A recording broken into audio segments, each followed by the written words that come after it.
Sisters கிச்சனுக்கு உங்களை வரவேற்பது அம்முவும் லதாவும். இன்றைக்கி நாங்கள் செஞ்சு காட்ட போகிற ரெசிபி ஒரு ஹெல்த்தி லட்டுங்க. இது வந்து வீட்டில் கிடைக்கிற பொருட்களை வச்சு ரொம்ப செலவு இல்லாமல் நம்ம சமையலறையில் டெய்லி நம்ம யூஸ் பண்ணுற பொருட்களை வச்சு செய்ய போகிற லட்டு. இதில் வந்து புரோட்டீன், கால்சியம், அயன், ஒமேகா 3 அப்படின்னு எல்லா சத்தும் நிறைஞ்சிருக்கிறது. எல்லா வயதினருக்கும் ஏற்றது இது. இதை எப்படி ஈஸியாக செய்யறதுன்னு பார்க்கலாம் இன்றைக்கி. அதுக்கு முன்னாடி இந்தியா சிஸ்டர்ஸ் கிச்சன் சேனலை சப்ஸ்கிரைப் பண்ணிக்கோங்க, பக்கத்தில் இருக்கிற பெல் ஐக்கானை ப்ரெஸ் பண்ணிக்கோங்க. அப்போ தான் நாங்கள் போகிற வீடியோஸ் உங்களால் உடனே பார்க்க முடியும். இப்போது லட்டு செய்ய தேவையான பொருட்களை வறுத்து ஆற வச்சு பொடி செஞ்சுக்கலாம். அதுக்கு நான் இந்த மெஷரிங் கப்பில் 1 கப் அளவுக்கு வேர்க்கடலையை எடுத்திருக்கேன். நீங்கள் எந்த கப்போ இல்லை டம்ளரோ எடுத்துக்கிறீங்களோ அதுலேயே எல்லா பொருட்களையும் அளந்துக்கோங்க. இப்போது இந்த வேர்க்கடலையை வறுத்துக்கலாம். இது லைட்டாக வறுத்தா போதுமா இல்லை நல்லா? இல்லை, இது நல்லா வறுக்கணும். வேர்க்கடலையே நல்லா வாசனை வர வரைக்கும் வறுத்துட்டு ஆற வச்சு பொடியெல்லாம் நீக்கிட்டு எடுத்துகிட்டு வந்துடலாம். இதில் நிறைய ப்ரோட்டீன்ஸ் இருக்குதுன்னு உங்களுக்கே தெரியுங்க. இந்த லட்டு வந்து மார்னிங் பிரேக்ஃபாஸ்ட் சாப்பிட்டுட்டும் சாப்பிட்லாங்க. ஏன்னா எல்லா சத்தும் இருக்கிறதால மார்னிங் சாப்பிட்டோம்னா ஃபுல் டேக்கான சத்து கிடைச்ச மாதிரியும் இருக்கும். அதுவும் இல்லாமல் பசங்களுக்கு லஞ்ச் பாக்ஸ்லேயும் கொடுத்து அனுப்பலாம், ஆஃபீஸ்க்கும் கொடுத்து அனுப்பலாம், வீட்டில் இருக்கிற பெரியவங்களும் சாப்பிட்லாம், ஈவினிங் ஸ்நாக்ஸாகவும் கொடுக்கலாம். அதனால் எல்லாத்துக்கும் யூஸ் ஆகுறதால தாராளமாக இதை செஞ்சு வச்சுக்கலாம். எல்லாருக்கும் கொடுத்துட்டு லேடிஸ் சாப்பிடாமல் இருக்காதீங்க. கண்டிப்பாக பெண்கள் வந்து இது சாப்பிடணும். தோல் உரிய ஆரம்பிச்சிருச்சு, போதும். எடுத்து தட்டில் கொட்டிக்கலாங்க. அடுத்து 1 கப் பொட்டுக்கடலையை சூடு பண்ணிக்கலாம். இது நிறைய நேரம் வறுக்க வேண்டிய அவசியம் இல்லை, சூடானா போதும். இந்த லட்டுவை எவ்வளோ நாள் வச்சு சாப்பிட்லாம்? இது வந்து ஒரு 10 நாள் வரைக்கும் வெளியே இருந்து வச்சு சாப்பிட்லாங்க. கை பொருட்களாலும் வந்துடுச்சுக்கா, எடுத்து கொட்டிக்கலாமா? அடுத்து 1 கப்பு எள்ளு, இதையும் வறுத்துக்கலாம். எள்ளு பொரியிற வரைக்கும் வறுத்துக்கலாங்க. இதில் நிறைய கால்சியம் இருக்குது, ரொம்ப நல்லது எல்லாருக்குமே. இதை கண்டிப்பாக டெய்லி கொஞ்சம் அட்லீஸ்ட் சாப்பிடணும் அப்படின்னு எல்லாரும் சொல்கிறாங்க. ஆனால் இது அப்படியே சாப்பிட்றதுக்கு ரொம்ப பேருக்கு பிடிக்காது. அது பசங்க சாப்பிடாது. ஆமாம், இந்த மாதிரி மிக்ஸ் பண்ணிட்டோம்னா ஒன்றும் தெரியாதுன்றதால சாப்பிட்டுடுவாங்க. ஸ்வீட்டாகவும் இருக்குதுன்றதால சாப்பிட்டுடுவாங்க. வெறும் எள்ளு உருண்டை கொடுத்தவங்க நிறைய பேர் சாப்பிட மாட்டாங்க பாருங்கள். ஆனால் இது மாதிரி செஞ்சு கொடுங்க, எல்லாம் மிக்ஸ் பண்ணி சாப்பிடுவாங்க. இப்போ இதை ஒன்றா கொட்டிக்கலாம் இல்லையா? ஏன் தனித்தனியாக ஆற வைக்கணும்னு சொல்கிறீங்க? ஆமாம், இது தனித்தனியாக தாங்க இதை அரைக்கணும். ஏன்னா ஒவ்வொன்றும் வந்து ஒவ்வொரு மாதிரி அரைக்க வேண்டியிருக்கு. அதனால தனியாக வறுத்து ஆற வச்சு பொடி பண்ணணும். ஏன்னா இது வந்து சட்டுன்னு பொடி ஆகிடும்.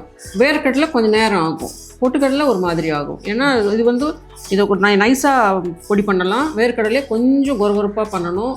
அதனால தனித்தனியாக செஞ்சால் நல்லது. அக்கா பொரி ஆரம்பிச்சிடுச்சு, எடுத்து கொட்டிடவா?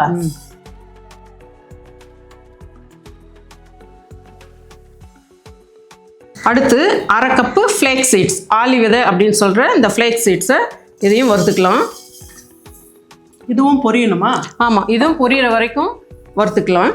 இந்த ஃப்ளேக் சீட்ஸ் தாங்க ரொம்ப முக்கியமான ஒரு விஷயம். என்ன அப்படின்னா, இந்த ஃப்ளேக் சீட்ஸை தனியாக சாப்பிடவே மாட்டாங்க. இதில் வந்து ஒமேகா 3 இருக்குது, இன்னும் நிறைய ஹெல்த்துக்கு ரொம்ப முக்கியமான பொருட்கள்லாம் இருக்குது.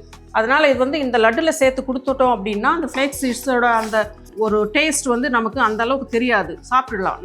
ரொம்ப நல்லா இருக்கும். நீங்கள் இதே மாதிரி செஞ்சு பார்த்து ஸ்பூனுங்க குழந்தைங்களுக்கு சாப்பிடுவாங்க. இந்த ஃப்ளேக் சீட்ஸ் ஒன்று மட்டும்தான் நம்ம டெய்லி யூஸ் பண்ண மாட்டோம்னு நினைக்கிறேன் எல்லா வீட்லேயும். மற்ற பொருட்கள் எல்லாமே நம்ம சமையல் அறையில் இருக்கிறது தான். இதை மாத்திரம் நீங்கள் வாங்கி இந்த மாதிரி லட்ஸ் பண்ணி வச்சுக்கோங்க.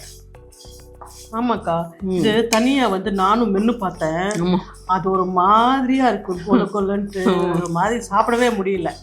ஆனால் இந்த லட்டுல போட்டால் நம்மளுக்கு தெரியும், அந்த அளவுக்கு தெரியாது, நல்லா இருக்கும் சாப்பிட்றதுக்கு. ஃப்ளேக் சீட்ஸும் பொரிய ஆரம்பிச்சிடுச்சுங்க. இதையும் எடுத்து தட்டில் கொட்டி ஆற வச்சுக்கலாம். இது எல்லாமே ஆறிட்டு இருக்கட்டும். அதுக்குள்ளே நம்ம வந்து வெல்லத்தை வந்து கரைச்சி ஃபில்டர் பண்ணி எடுத்துகிட்டு வந்துடலாம்.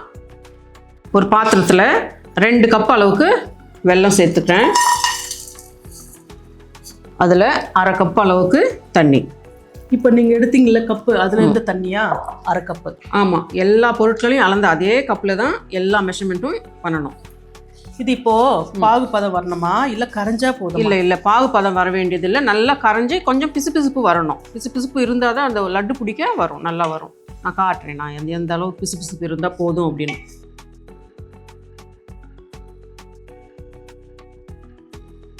பிச்சு பிச்சுன்னு நல்லா தெரியணுங்க.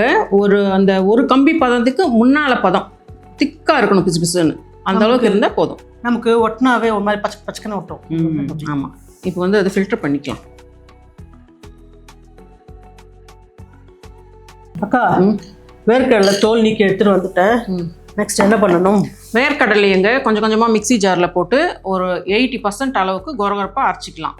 மற்ற 3 பொருட்களையும் 90% அளவுக்கு கொரகொரப்பாக அரைச்சிக்கலாம்.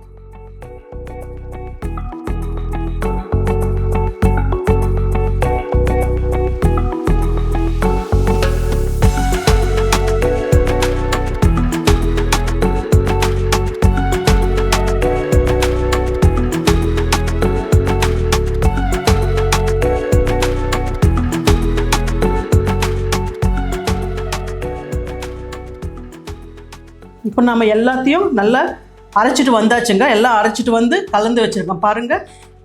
இப்போ நம்ம வெள்ளை கரைசல் ரெடி பண்ணியிருக்கோம் இல்லைங்களா, அதில் வந்து இதை கொட்டி நல்லா கலந்து விடணும். அடுப்பில் சிம்மில் வச்சுட்டு இதை செய்யணும். இதை கொஞ்சம் கொஞ்சமாக போட்டு கலந்து விடலாம். ஆமாம், இது கலந்து விட நம்ம இது மாதிரி செய்கிறதுனால இது வெளியே வச்சு சாப்பிட்டா கூட கெட்டு போகாது. 10-15 நாள் வரைக்கும் கூட வச்சு சாப்பிட்லாம். நீங்கள் இது மாதிரி பொடி நிறைய செஞ்சு வச்சுட்டு கூட தேவையான அளவு எடுத்து லட்டு பிடிச்சி வச்சுக்கலாம். மற்ற பொடியை வந்து ஒரு காற்று புகாத ஒரு டப்பாவில் போட்டு ஃப்ரீசரில் வச்சுட்டு 2 மாதம் வரைக்கும் கூட வச்சு செஞ்சுக்கலாம். தேவையான போது எடுத்து வெளியே வச்சுட்டு கொஞ்சம் நேரம் வெள்ளை கரைசலை ரெடி பண்ணிவிட்டு இந்த பொடியை போட்டு கலந்து லட்டு பண்ணிக்கலாம். அவ்வளோதாங்க, நல்லா கலந்தாச்சு. இதை வந்து ஒரு தட்டில் கொட்டிட்டு கை சூடு பொறுக்கிற அளவுக்கு ஆறட்டும். அதுக்கப்புறமா நம்ம உருண்டை பிடிச்சிக்கலாம்.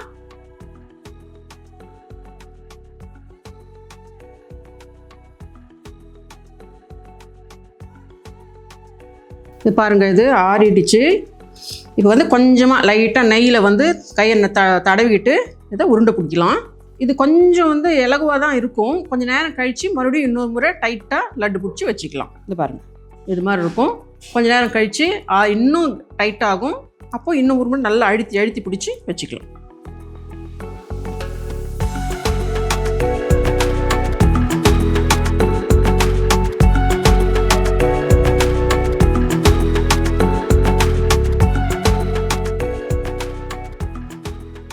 பாருங்கள், ஹெல்த்தியான இந்த லட்டு ரெடி ஆகிடுச்சு. நீங்களும் இதே மாதிரி வீட்டில் இருக்கிறவங்களுக்கு செஞ்சு கொடுத்து நீங்களும் சாப்பிட்டு ஆரோக்கியமாக இருங்க. இந்த வீடியோ பிடிச்சிருந்தா லைக் பண்ணுங்கள், ஷேர் பண்ணுங்கள், கமெண்ட் பண்ணுங்கள். இதே மாதிரி இன்னொரு ரெசிபியோட அடுத்த வீடியோவில் பார்க்கலாம். நன்றி, வணக்கம்.